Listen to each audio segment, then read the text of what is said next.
예수로 사는 인생 책임져 주시니 주께 맡기네. 목회자 생각 163번째 2014년에 헌금을 흘러보내다. 2013년 11월 19일. 헌금을 흘러보내는 것은 투자하는 것과 같습니다. 하나님에 대한 감사의 표현이기도 하지만 하나님이 주실 축복에 대한 씨앗이기도 합니다. 마음 있는 곳에 돈이 있는 것처럼 돈은 놀라운 일을 하며 놀랍게 펼쳐집니다. 제가 우리 교회 처음 왔을 때 알던 청소년들이 대학에 가고 취업을 하고 결혼도 하였습니다.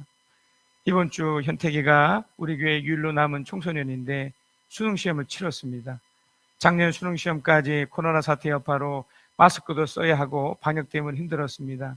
지금은 코로나 사태 이전 모습이 되어 별 무리 없이 시험을 치른 것 같습니다. 현택이가 잘했으라고 생각합니다. 코로나 사태 이전 청소년부와 어린이부가 있어 그들을 위해 헌금을 많이 흘려보냈습니다. 각종 수련회와 여러 재미나는 곳을 보내주었고 활발한 활동을 했었습니다. 하지만 지금은 결론적으로 명목상의 주일학교와 청소년부는 사라졌습니다. 그러나 하나님의 반전은 젊은 청년들에 의해 진행되고 있습니다. 태중의 아이와 막 돌아다닐 줄 아는 어린아이들이 생겼습니다. 시간이 필요하겠지만 이들이 잘 자라주어 우리 교회의 어린이와 청소년이 될 것입니다. 그래서 이들을 위한 준비된 흘러보냄이 필요합니다. 두 번째는 이미 흘러보내고 있는 곳에 대한 점검입니다. 이전 목사님들이 교회 건물을 짓고 리모델을 하시고 필요한 무엇인가를 하시면서 은행에 빚을 졌습니다. 그 빚이 부담이긴 하지만 누군가가 져야 할 짐이라면 져야 되지 않겠습니까? 모든 성도들이 떠나면 목사인 제가 그 빚을 감당해야 하지만 지금의 우리 성도들이 함께 감당하리라 믿습니다. 5억의 빚 중에 약 9천만 원 정도를 갚았습니다. 매달 이자와 원금을 갚기에 부담도 되지만 하나님의 반전을 기대하면서 묵묵히 2024년도에도 잘해 나갈 것입니다. 2023년 11월 14일 화요일부터 2023년 11월 17일 금요일에 했던 2024년을 위한 우리 교회 기도회와 2023년 11월 19일 오늘 주일연한 예배에 드려진 헌금은 우리가 돕고 있는 성남 늘 함께하는 교회 이수기 목사 시무, 또 가정교회 목회자 모임에서 알게 된 천국 동부교회 김동일 목사 시무에 흘러보낼 예정입니다. 교회를 돕는 것은 또 다른 나를 돌보는 것 같습니다. 천국 동부교회는 정기적으로 돕지 않겠지만 교회의 탁한 사정을 들었고 진심의 작은 섬김이 필요합니다. 우리 교회의 안교회 목사님과 박윤선 목사님에게도 계속 일정하게 흘러보낼 예정입니다. 우리가 아니더라도 돕는 손길이 많지만 이곳을 거쳐간 목사님들이라는 것을 기억해서 하려는 겁니다. 선교사를 돕는 것에서는 10만 원씩 올리겠습니다. 우리가 돕는 세 곳의 상황이 더 열악하고 살게 갈수록 힘들어지고 있습니다. 후원하는 교회들이 선교비를 줄이는 상황에 우리는 역전하시는 하나님을 믿으며 오히려 늘리려 합니다. 이렇게 할 때 하나님의 보상은 우리에게 펼쳐질 것입니다. 목회자 사례비도 10만 원 올릴 예정입니다. 220만 원입니다. 목사는 성도들을 위해 기도하고 성도들의 잘됨이 기쁨이고 행복입니다. 성도분들은 그것의 일부를 흘려보냄으로 증명해 주시면 됩니다. 제가 8년 전 우리 교회에 처음 부임했을 때 재정적인 어려움이 있어 저의 흘려보냄으로 이전 목사님에게 도움을 드렸습니다. 그리고 그 당시 만약 성도들의 일터나 가정생활에서 어려움이 찾아온다면 목사가 받아야 될 사례도 받지 않겠다고 선언했습니다. 그러나 지금까지 단 한 번도 그런 일이 없었습니다. 하나님이 성도들의 가정과 일터에 축복해 주셔서 자발적이고 순수하게 헌금을 하고 계시기 때문입니다. 11조는 하나님의 축복의 한 단면입니다. 단순한 무감이 아닌 실제적인 하나님의 손길에 대한 나의 반응입니다. 2024년도에도 하나님께서 성도들의 가정과 일터에 놀라운 재정적인 축복을 하실 것입니다. 흘러보내기를 잘 하셔서 함께 하나님을 누립시다. 미랄 선교단은 우리 교회 최선미 집사님 때문에 연결됐습니다. 정신적으로나 아픈 분들이 많기에 작지만 이렇게 돕고 있습니다. 우리 교회 청년들이 군인으로서의 시간을 보냈습니다. 그때 소중한 그들을 생각하며 한국기독교 군선교연합회 울산 지회에 등록해서 매년 한 번씩 헌금을 했고 할 것입니다. 장기기증운동본부는 이전 장기기증을 서약함으로 연결되었습니다. 재정적인 것이 아니라 이후 나의 몸이 사고나 죽음에 임박한 상황이 되면 육체를 흘러보낼 것입니다. 2024년도에도 이렇게 흘러보낼 것이 유효합니다. 흘러가는 시간을 잡을 수 없지만 시간에 하나님의 축복이 담을 수 있습니다. 축복은 반드시 의미를 부여한 그 시간에 나타날 것입니다. 2024년의 시간에 일하실 하나님이 우리에게 놀라운 재정적인 축복을 하실 것입니다. 우리는 흘러보내라는 축복의 도를 사용해서 마음껏 하나님을 누립시다. 요한복음 19장 28절로 30절, 33절에서 37절, 또 40절에서 42절입니다. 그 뒤에 예수께서는 모든 일이 이루어졌음을 아시고 성경 말씀을 이루시려고 목마르다 하고 말씀하셨다. 거기에 신 포도주가 가득 담긴 그릇이 있었는데 사람들이 해면을 그 신 포도주에 듬뿍 적셔서 우슬초대에다가 꿰어 예수의 입에 갖다 대었다. 예수께서 신 포도주를 받으시고서 다 이루었다 하고 말씀하신 뒤에 머리를 떨어뜨리시고 숨을 거두셨다. 예수께 와서는 그가 이미 죽으신 것을 보고서 다리를 꺾지 않았다. 그러나 병사들 가운데 하나가 창으로 그 옆구리를 찌르니 곧 피와 물이 흘러나왔다. 이것은 목격자가 증언한 것이다. 그래서 그의 증인은 참되다. 그는 자기의 말이 진실하다는 것을 알고 있다. 그는 여러분들도 믿게 하려고 증언한 것이다. 일이 이렇게 된 것은 그의 뼈가 하나도 부러지지 않을 것이다 한 성경 말씀이 이루어지게 하려는 것이었다. 또 성경에 그들은 자기들이 찌른 사람을 쳐다볼 것이다 한 말씀도 있다. 그들은 예수의 시신을 모셔다가 유대 사람의 장례 풍속대로 향로와 함께 삼배도 감았다. 예수가 십자가에 달리신 곳에 동산이 있었는데 그 동산에는 아직 사람을 장사한 일이 없는 새 무덤이 하나 있었다. 그 날은 유대 사람이 안식일을 준비하는 날이고 또 무덤이 가까이 있었기 때문에 그들은 예수를 거기에 모셨다. 우리가 신앙생활을 하면서 가장 이해되지 않는 게 무엇이냐면 나름대로 열심히 사는데 나름대로 그렇게 나쁘지 하지 않고 잘 살고 있는데 왜 이렇게 어려움이 오느냐 이것입니다. 그리고 어려움이 딱 찾아왔을 때 신앙이 있음에도 불구하고 그 어려움 때문에 주저앉거나 도망가거나 하는 경우가 많습니다. 여러분도 그랬었고 저도 그랬고 또 성경에 있는 많은 분들이 그렇게 했었습니다. 그런데 신앙을 통해서 그 어려움 속에 하나님의 반전이 있다는 것을, 하나님의 역설이 있다는 것을, 하나님의 역전하심이 있다는 것을 알게 됐던 거죠.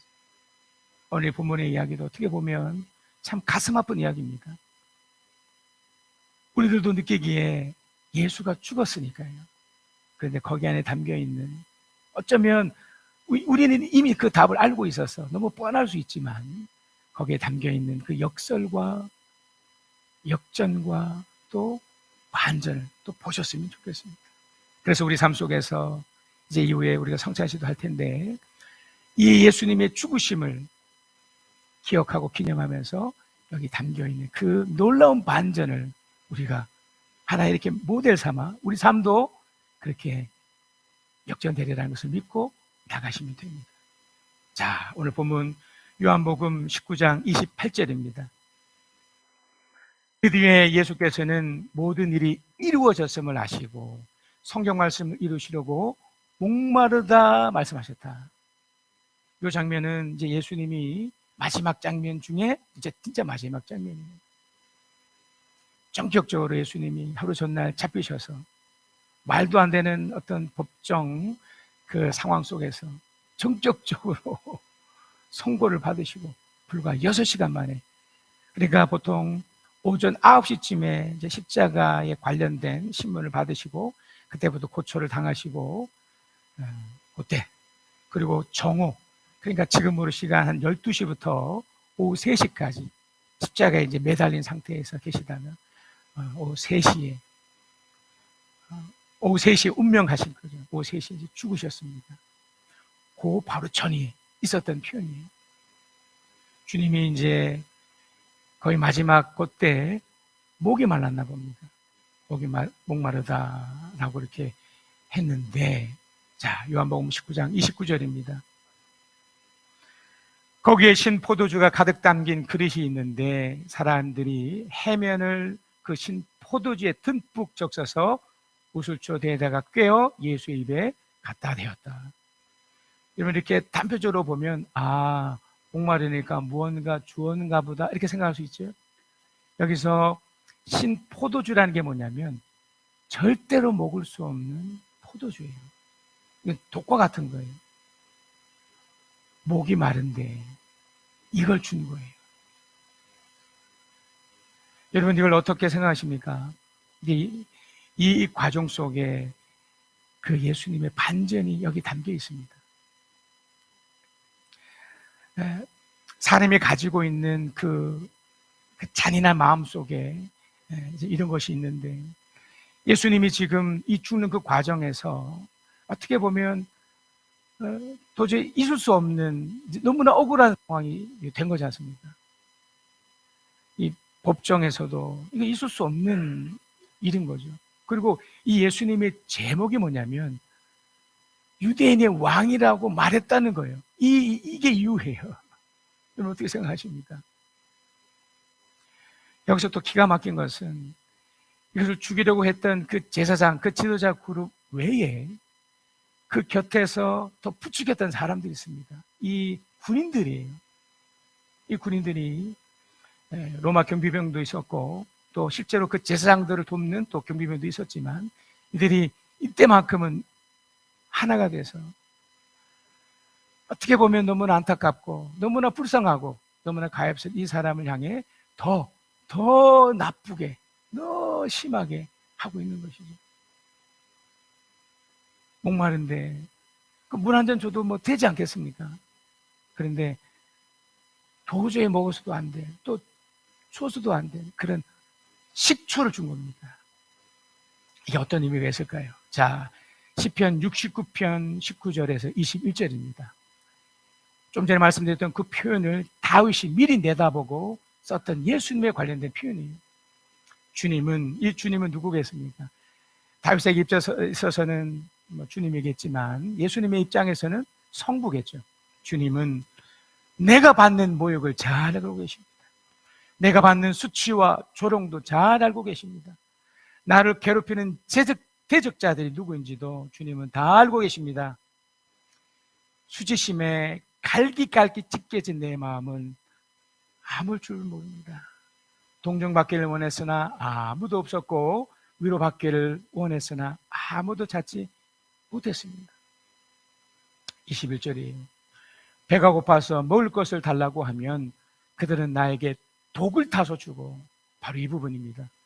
목이 말라 마실 것을 달라고 하면 나에게 뭘 주었습니까? 식초를 내주었습니다. 여기서 반전이라는 건 이런 겁니다. 어쩌면 예수님이 그 군인들에게 또 남겨진 그 사람들에게 마지막 기회를 주신 거예요. 인간의 그 마지막 그 양심 같은 거, 그거를 한번 보여주고 싶었던 거거든요. 목이 마른 이 사람에게 어쩌면 물 한 잔 되지 못할 게 뭐 있겠습니까? 어차피 죽을 건데 그거마저 하지 않았던 거예요. 그거마저 하지 않았고, 우리는 여러분 어떻게 생각하셔야 되냐면 그 마음에, 그런 악하고 못된 마음을 여러분 이겨내셔야 됩니다. 정말 악하고 못된 사람이 설사 있다 할지라도 그 사람의 마지막의 결과는 우리가 결정하는 게 아니지 않습니까? 주님은 인간을 향해 그 마지막 남은 그 작은 그 양심을 호소하고 있는 겁니다. 내가 목마르다. 그런데 어떻게 했습니까? 주지 않았습니까? 주지 않았던 거예요. 요한복음 19장 30절입니다. 예수께서는 흰 포도주를 받으시고서 이걸 받으세요. 여러분, 식초 드실 수 있으십니까? 식초 먹으면 죽습니다. 이 모든 기간에 다 탑돼요. 받으십니다. 그 인간의 그 잔인함, 그 못됨, 그런 악함을 받으시는 거예요. 받으시면서 했던 표현이 다 이루었다 말씀하신 뒤에 머리를 떨어뜨리고 숨을 거두셨다. 여러분, 이게 이해가 되시나요? 이게 있을 수 있는 일일까요? 자, 이 부분을 다윗이 또 어떻게 해석을 했느냐, 또 어떻게 표현했느냐. 시편 69편 26절에서 30절입니다. 그들은 주님께서 매질하신 사람을 새삼스레 핍박하며, 그러니까 어떻게 보면 이 사람이 더 나쁜 거죠. 이 사람들이, 제사장들이 팔았는데 그걸 가지고 그래 잘됐다, 그래서 그 예수님에게 자신의 이 쓰레기 감정을 다 퍼부어 버린 거예요. 주님께 맞은 그 앞본 상수를 더 쑤시고 다닙니다. 27절, 그들이 저지른 재앙마다 빠짐없이 벌하셔서 그들이 주님의 사면을 받지 못하게 해주십시오. 이 부분터입니다. 이 부분. 여기서 반전이라는 것은 무엇이 반전이냐면 바로 이걸 말하는 겁니다. 그들이 그 마지막 양심마저 저버렸을 때 진노의 그 하나님이 이걸 결코 간과하지 않으셨다는 거예요. 여러분, 우리가 왜 자기 자신의 그 악함을 회복하고 돌이켜야 되는 줄 아십니까? 바로 이 부분 때문에 그렇습니다. 우리 스스로가 또한 용서하고 우리 마음을 주님 안에서 이걸 바꿔놓지 않으면 그것에 대한 대가를 받기 때문에 그래요. 지금 주님은 그들에게 마지막 기회를 줬지만 그들이 그것을 저버렸기 때문에 이 표현을 하는 겁니다. 그 다음 말씀이 더 무섭습니다. 28절, 그들을 생명의 책에서 지워버리시고 의로운 사람의 명부에 올리지 말아 주십시오. 여러분, 양심에 화인 맞으시면 안 됩니다. 최소한의 여러분 지켜야 될 그 양심마저 무너뜨리시면 안 돼요. 선을 넘어서는 안 되십니다. 명심하십시다. 여러분, 앞으로 2024년의 삶이 또 진행될 때 여러분의 인생 속에 수많은 우여곡절을 겪으면서 억울하고 분노에 철만한 일이 정말 많이 생길 수 있습니다. 여러분의 남편 때문에, 여러분의 자녀 때문에, 여러분의 아내 때문에, 여러분의 가장 가까운 사람으로부터 배신당하고 그런 일이 있을 수 있습니다. 그럴 때 여러분이 그 마음을 똑같이 분노한 채 화낸 채 머물러 버리면 우리도 이렇게 되는 거예요. 예수님의 제자였던 가르친 사람 유다가 어떻게 되는지를 보셔야 돼요. 말아주십시오. 또 하나의 반전이 바로 29절입니다. 나는 비천하고 아프니. 나는 비천하고 아프니. 지금 예수님이 지금 이런 상태잖아요. 그런데 어떻게 됩니까? 하나님, 주님의 구원의 은혜로 나를 지켜주십시오. 그때에 나는 노래를 지어 하나님의 이름을 찬양하는다. 감사의 노래로 그의 위대하심을 알리란다. 예수님은 복수의 마음을 내려놓으셨습니다. 목마르다고 했었을 때 그들은 독을 주었지만 그 심판을 하나님께 맡기고 본인은 그 복수의 감정을 자기 자신을 용서하신 겁니다. 심지어 그 상대까지도 그게 눈 거예요. 어떻게 하셨을까요? 하나님 예수를 구원시킨 거예요. 우리를 구원시킨다는, 여기에 반전이 있는 겁니다. 분명히 하나님 이름을 찬양한다, 감사의 노래로 그의 위대하심을 알리는다라고 고백하지 않겠습니까? 지금은 감춰져 있습니다. 이게 다 비밀이라서. 그러나 여러분이 시간이 흘러 여러분이 억울한 일 당하시고 말도 안 되는 것이 펼쳐진 그것이 시간이 지난 후에 하나님께서 다 드러내실 때에 하나님 여러분을 세우실 것이라 믿습니다. 두 번째 반전을 한번 보겠습니다. 요한복음 19장 31절에서 33절입니다. 유대 사람들은 그날이 유월절 준비일이므로 안식일에 시체들을 십자가에 그냥 두지 않으려고 그 시체의 다리를 꺾어서 치워달라고 빌라도에게 요청하였다. 그 안식일은 큰 날이었기 때문이다. 그래서 병사들이 가서 먼저 예수와 함께 십자가에 달린 한 사람의 다리와 또 다른 한 사람의 다리를 꺾고 나서, 얼마나 잔인한 사람들입니까? 어차피 죽을 건데 그 율법 때문에 그 다음날 안식일이라고. 웃기잖아요. 어차피 죽는 사람들인데, 가장 비참한 꼴로 죽는 건데 그 옆에 있는 이 사람들은 덩달아서 내일이 안식이라는 자기네들의 그 말도 안 되는 법 지킨다고 이렇게 잔인하게 죽어버린 거예요. 정말 정말 나쁜 사람들이죠. 33절, 예수께 와서는 그가 이미 죽은 것을 보고서 다리를 꺾지 않았다. 그나마 다행입니다. 그죠? 이미 죽으셨어요. 그러니까 예수님이 육체적으로 많이 약하신 분이셨어요. 실제로 예수님은 십자가를 지지 않으셨습니다. 지나가던 한 사람이 그걸 대신 짊어졌고요. 주님은 그저 추적추적 오셔서 이렇게, 그러니까 결국 3시간 만에 죽으신 거예요. 그 이전에 처형의 과정을 다 따지면 한 6시간 정도. 보통 십자가에 달리면 길면 3일까지도 있는답니다. 그 피가 다 쏟아져야 되니까. 끔찍한 죽음이죠. 이후에 이런 십자가 처형은 다 사라졌다고 합니다. 그러니까 인간이 만들어 놓은 가장 극악무도한 고문 방식이기 때문에 아무리 사람이 잘못했다 할지라도 이런 방식으로 죽어서는 안 됐던 거거든요. 하여간 예수님은 죽었습니다. 자, 죽었는데 어떤 일이 일어나느냐. 요한복음 19장 34절에서 35절입니다. 그러나 병사들 가운데 하나가 창으로 그 옆구리를 찌르니 곧 피와 물이 흘러나 왔다. 그러니까 분명히 죽었는데 병사 중에 하나가 이제 이 사람도 악한 사람이죠. 그 죽으면 그냥 두어도 될 텐데 그걸 확인하기 위해서 그를 찔렀습니다. 피와 물이 쏟아진 거죠. 자, 그런데 지금 이 내용이 어떤 사실을 적시하는 내용인데 우리는 이거를 어떤 해석이 가능하도록 이렇게 만들어 놨어요. 자, 35절.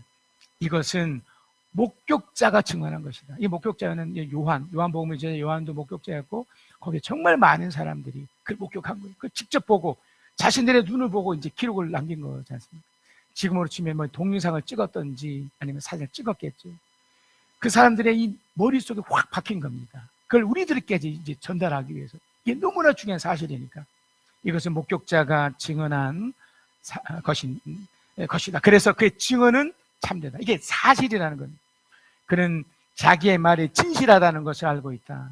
그는 여러분들도 믿게 하려고 증언. 무엇을 믿게 하려는 건가요? 자, 여기서 이제 반전이 생기는 거예요. 예수가 분명히 죽었습니다.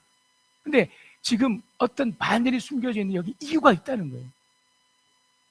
어떻게 보면 가장 억울하고 비참한 죽음이잖아요. 전격적으로 3시간 반에 이렇게 죽는 경우가 어디 있습니까? 그런데 어떤 해석이 가능하냐면 지금 이 죽음이 보통 죽음이 아니라는 것을 지금 조금 전에 읽었던 35절에 나온 거예요. 출애굽기 12장 46절입니다. 자, 이 설명이 왜 필요하냐면 지금 이 유대인들은 가장 자신들이 중요한 절기, 지금 안식일이면서 또한 6월절입니다. 그러니까 가장 중요한 그들의 절기예요. 6월절. 6월절은 어떤 절기냐면 출애굽을 했을 때, 그러니까 유대 사람들이 그 이집트의 그 엄청난 그 노예 생활에서 벗어났을 때 마지막 10번째 재앙 때 있었던 일이에요. 9가지 재앙도 끔찍한 재앙이었지만 10번째 재앙은 어떤 재앙이었냐면 죽음의 재앙이었습니다. 모든 이집트 땅에 있는 사람을 다 죽이겠다는 거예요. 그 중에 고센 땅도 이집트 땅이었으니까 그 중에 고센 땅에 있던 유대인도 같이 죽어야 되거든요. 그 죽음을 상징하기 위해서 장자, 첫 태생에 된 걸 다 죽이겠다는 거예요. 자, 그런데 하나님 입장에서는 다 죽여야 되는데 유대인들이 불쌍한 거예요. 그래서 유대인들에게만큼은 한 가지 비밀, 한 가지 조건을 그들에게 제시해요. 너희들도 죽어야 되는데 너희들 대신에 양 한 마리를 잡아라. 또 어린 양 하나를 잡아라. 잡고 그 잡은 후에 그것을 죽여서 피를 네 집에다가 발라라. 왜? 이 죽었다는 걸 네가 보여주기 위해서. 그리고 뼈는 그대로 두어라. 뼈는 죽음을 또한 상징하는 거니까. 그래서 출애굽기 12장 40절에 어느 집이든지 고기는 그게 바로 죽은 고기예요. 바로 잡은 고기. 고기는 한 집에서 먹어야 하며 그 고기는 조금이라도 집 밖으로 가져나가서 안 된다. 뼈는 하나라도 꺾어서는 안 된다. 그러니까 죽음 그 자체를 지금 증명하는 거예요. 그리고 그걸 통해서 뭔가 하고 싶은 게 있었던 겁니다. 민수기 9장 12절입니다. 다음날 아침까지는 아무것도 남겨서는 안 되며 희생 제물의 뼈를 부려둬서는 안 돼요. 희생 제물이라는 거예요. 희생 제물. 이스라엘 유대 사람이 죽어야 되는 그 죽음의 현장 속에 대신해서 그 어린 양을 죽였다는 거예요. 그게 뼈가 그걸 상징해 주는 거예요. 희생 제물의 뼈를 부려둬서는 안 된다. 유월절에 모든 율례대로 그렇게 그 유월절을 지켜야 된다. 예수님이 죽은 그날, 그 다음 날이 이제 유월절 시작이에요. 안식일이면서 유월절 시작이에요. 예수님이 바로 그거였던 거예요. 예수님이 희생하신 것. 그 유대인들 또 자신을 조롱하며 함부로 여겼던 그 잔인한 그 사람들 향해서 주님 그렇게 하셨던 거예요. 시편 34편 18절에 22절입니다. 주님은 마음 상한 사람에게 가까이 계시고 낙심한 사람을 구원해 주신다. 의로운 사람에게는 고난이 많지만 주님께서는 그 모든 고난에서 그를 건져주신다. 왜요? 누군가가 희생했기 때문에, 누군가가 그곳에서 구원을 받았기 때문에 그렇습니다. 20절 뼈마디 하나하나 모두 지켜주시니 어느 건 하나도 부러지지 않는다. 그러니까 이 뼈가 부러지지 않았다고 그랬잖아요. 그런 의미가 있는 거예요. 그게 죽음을 상징하기도 하지만 또 하나의 상징이 뭐냐면 내가 살려주겠다는 거예요. 이걸 지켜주겠다는 의미인 겁니다. 21절 악인은 그 악함 때문에 끝내 죽음을 맞고 의인을 미워하는 사람은 반드시 마땅한 벌을 받을 것이다. 22절 우리 함께 읽겠습니다. 시작. 주님은 주님의 종들의 목숨을 건져주시니 그를 피난처로 삼는 사람은 정죄를 받지 않을 것이다. 하나님은 우리에게 우리 주 예수 그리스도를 보내주시면서 그거 하신 겁니다. 2000년 전에 우리는 이 기록을 통해서 알게 된 사실이지만 나를 대신해서 그가 죽었구나. 모든 사람이 그래서 우리에게 앞으로 있을 그 죽음은 죽음이 아닌 거죠. 또 다른 시작을 말하는 겁니다. 자, 이제 세 번째 반전입니다. 요한복음 19장 38절로 40절입니다. 그 뒤에 아리마대 사람 요셉이 예수의 시신을 거두게 해달라고 빌라도에게 청하였다. 그는 예수의 제자인데 유대 사람이 무서워서 그걸 숨기고 있었다. 자, 그런데 이제 드러낸 거예요. 빌라도가 허락하니 그는 가서 예수의 시신을 내렸다. 또 전에 예수를 밤중에 찾아갔던 니고데모도 모략에 친양을 섞은 것을 100근쯤 가져오고 왔다. 그들은 예수의 시신을 모셔다가 유대 사람의 장례 풍속대로 향료와 함께 삼배로 감았다. 여러분, 이게 얼마나 엄청난 의미를 담고 있는지 아십니까? 십자가에서 죽은 죽음은 그 자체가 저주입니다. 아무도 그 시체는 그냥 놔두는 걸 떠나서 얼굴도 보지 않아요. 근데 그 저주에 쌓인 그 시체를 누군가는 가장 귀한 방식으로 받아낸 사람이 있습니다. 바로 그 유대인의 지도자 사내들인 그 공회원 중에 그 한 사람이었던 이 아리마다 사람 요셉과 바로 니고데모였어요. 이들이 사실은 십자가에 못 박혔던 그 장본이기도 하지만 한편으로는 이 사람들에게 역전이 있어진 겁니다. 비록 죽었지만 이미 끝났지만 이후에 이들도 부활에 동참한 사람이 되었지만 안 거죠. 이 예수의 죽음은 보통 죽음이 아니구나. 여러분, 우리가 여기까지 오셔야 됩니다. 분명히 이들은 사내들인 공회원에서 어쩌면 차별을 받았을 겁니다. 분명히 예수를 그렇게 했다는 것 때문에 손가락질 받았을지 모릅니다. 그러나 그들은 알았습니다. 예수의 반전을 알았고 예수의 역사를 알았고 예수의 그 역전하심을 통한 부활을 알고 믿었기 때문에 우리는 그 삶을 전수받아야 됩니다. 그걸 받아내야 됩니다. 요한복음 19장 41절로 42절 예수가 십자가에 달리신 곳에 동산이 있었는데 그 동산에는 아직 사람을 창사한 일이 없는 새 무덤 하나가 있었다. 그날은 유대 사람이 안식일을 준비하는 날이고 또 무덤에 가까이 있었기 때문에 그들 예수를 거기에 모셨다. 여러분, 그 당시에 자신의 무덤을 가질 수 있는 사람은 극소수입니다. 이 사내들인 이 공회원처럼 가장 유지이거나 아주 뛰어난 사람들, 아주 훌륭한 사람들 외에는 지금 시대랑 완전 다릅니다. 그러니까 무덤을 이 아르마다 사람 요셉과 그리고 이 니고데모는 자신이 가지고 있는 최고의 것을 가지고 이 예수님을 예후한 겁니다. 어떤 누군가는 저주의 죽음이지만 어떤 누군가에게는 진정한 반전의 죽음이라는 걸 그들은 알았기 때문에 기꺼이 그렇게 모셨던 것이죠. 여러분, 이제 성찬식을 하려고 합니다. 여러분에게 있어서 예수님은 어떠신 분이신가요? 아리마대 사람 요셉처럼 생각하고 계십니까? 니고데모처럼 귀한 것을 드려 그 마지막을 준비할 수 있는 분이십니까? 아니면 어차피 죽을 사람이니까 더 잔인한 마음 그대로 방치하고 포기하는 사람이십니까?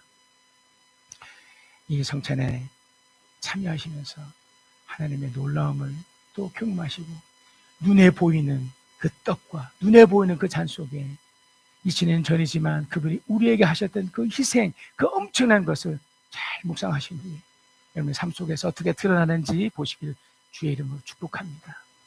이것을 너희를 위하는 내 몸이니 이것을 행하여 나를 기념하라고 하신 주님, 이제 우리가 주님의 뜻을 받들어 이 거룩한 성찬에 참여하고자 하오니 우리에게 긍휼을 베푸시사 빵을 나눌 때에 주님의 몸을 대함같이 신령한 은혜가 넘치게 하시고 참여하는 자들에게 생명의 능력을 확신케 하는 거룩한 빵이 되게 하여 주시옵소서.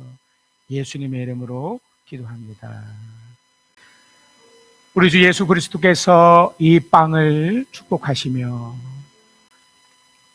내 살을 먹고 내 피를 마시는 자는 영생을 가졌고 마지막 날에 내가 그를 다시 살리리라고 말씀하신 주님, 이제 이 잔을 통하여 우리가 주님의 사랑에 이르고 이 피에 참여함으로 생명에 이르고자 하오니 이 예식을 통해 더 큰 은혜 내려 주시옵소서. 우리 한 사람 한 사람을 죄악에서 지켜주시고 더욱 새 힘을 얻어 주의 죽으심을 오실 때까지 증거하고 펼쳐가는 하나님의 사람이 되게 하여 주시옵소서. 예수 그리스도의 이름으로 기도하였습니다. 우리 주 예수 그리스도께서 이 잔을 축복하시며 이에 그들이 찬미하고 감람산으로 나아가니라. 아멘. 지금은 우리 주 예수 그리스도의 은혜와 아버지 하나님의 크신 사랑하심과 우리 주 성령 하나님의 위로하심, 교통하심, 함께하심, 능력 주심이 주의 말씀을 듣고 또한 이 성찬에 참여한 하나님의 사람들 위에 지금부터 영원까지 함께 계실지어다. 아멘.